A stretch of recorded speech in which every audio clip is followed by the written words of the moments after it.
नमस्कार मित्रों, मैं आचार्य सुधीर शर्मा आज आपको मन पर विजय के विषय में बताने जा रहा हूं। कर्मेण बाधतेर्बुद्धिर बुद्धिर बाधते भाग्य, भाग्येन न बाधतेर्बुद्धिर बुद्धिर न बाधते कर्म। अर्थात कर्म जो है बुद्धि को बांध देता है और बुद्धि जो है वह भाग्य को बांध देती है। भाग्य बुद्धि को नहीं बांधता, बुद्धि कर्म को नहीं बांधती। इसलिए मन पर विजय तभी हो सकता है जब आपके कर्म अच्छे होंगे, आपकी सत्संगति होगी। अब विषय पे आते हैं। मन पर विजय एक प्रसिद्ध सूक्ति है। मन ही बंधन का कारण है और मन ही मुक्ति का कारण है। मन को दुष्ट घोड़े की उपमा दी गई है जो अनियंत्रित होकर कुमार्ग पर दौड़ता हुआ स्वयं की ओर सवार की हानि करता है। वैसे ही अनियंत्रित मन भी प्राणी को संकटों में ही डालता है। यह चंचल मन पर नियंत्रण कैसे करें? इस पर नियंत्रण के दो ही मार्ग हैं। या तो इसका दमन किया जाए या इसका मार्ग ही बदल दिया जाए। जिस वस्तु का दमन किया जाता है, कालांतर में वह वस्तु निःसत्व हो जाती है, उसमें कोई रस नहीं रहता, वो बिना रस के हो जाती है। किसी पदार्थ को हाथ में लेकर दबाइए, उसका सार तत्व जो है उसमें से निकल जाएगा। मन को निस्सार तो नहीं करना है, ऐसा करने पर वह बलहीन हो जाएगा और मनोबल के टूटने पर साधना आराधना भी नहीं कर सकेगा। मन के कारण ही मनुष्य है। मन से ही चिंतन मनन का भी सामर्थ्य इसमें होता है। मन को वश में करने का सरल उपाय है कि उसकी दिशा ही बदल दी जाए। यदि उसकी दिशा बदल दी जाती है तो जो मन विकारों की ओर जा रहा है उसे सद्विचारों की ओर मोड़ दे। यह दिशा परिवर्तन करना ही मन पर विजय पाना है।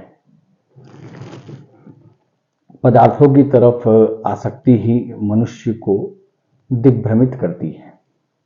पदार्थों के प्रति आकृष्ट होने पर अच्छे बुरे का लाभ, हानि का विवेक लुप्त हो जाता है। उसे प्राप्त करने की ओर जो प्राप्त है उसका संरक्षण करने की लालसा प्रबल हो जाती है।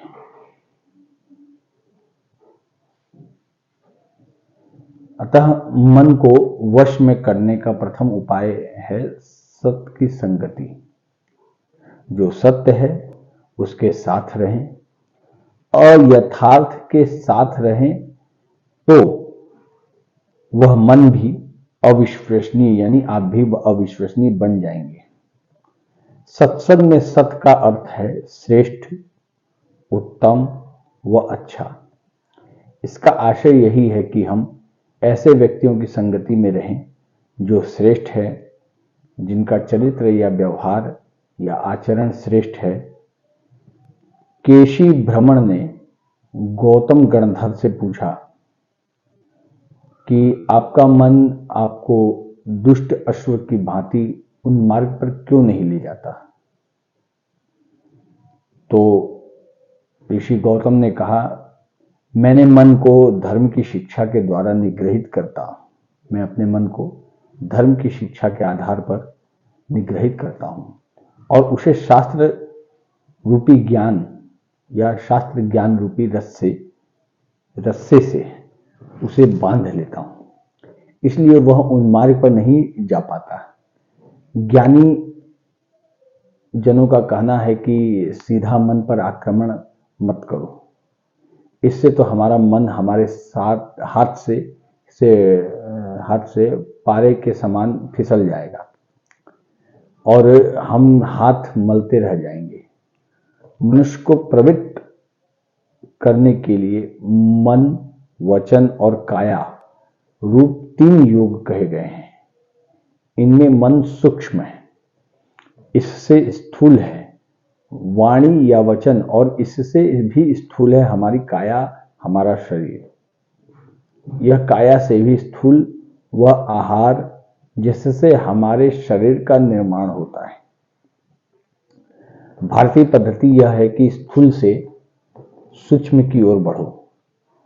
सबसे स्थूल है हमारा आहार, इसलिए सर्वप्रथम अपने आहार पर विजय प्राप्त करना चाहिए हर मनुष्य को। यदि उनका भोजन अच्छा है तो मन ऑटोमेटिक अपने आप ही स्वतः ही अच्छा होगा। यदि उसे शुद्ध और सात्विक बना लिया जाए तो मन पर विजय पाने की दिशा में एक कदम आगे बढ़ जाएंगे। ऐसा खाएं अन्न, जैसा खाएं अन्न वैसा हो मन, यह कहावत निरर्थक नहीं है। आहार से सूक्ष्म है हमारी काया। आहार विजय के बाद शरीर को साधो, उसे नियंत्रण में लो। विविध प्रकार के आसन, व्यायाम आदि का विधान काया को साधने के लिए ही है। इसलिए शरीर की चंचलता कम होगी, जिसका मन पर असर होगा। काया से सूक्ष्म है वाणी या वचन, और उससे सूक्ष्म है हमारा मन। वाणी पर नियंत्रण कर लिया तो मन स्वतः वश में हो जाएगा।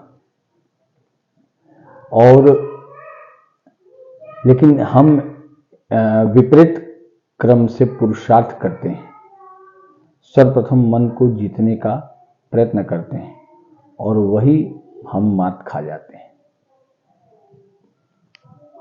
यदि दूसरे ढंग से कोशिश करें तो मन दुर्जय नहीं रहेगा, उसका शत्रु भाव भी समाप्त हो जाएगा। वह हमारे साथ मित्रवत व्यवहार करेगा। तब मित्रों, आज के लिए बस इतना ही। मिलते हैं अगले बार किसी और विषय के साथ।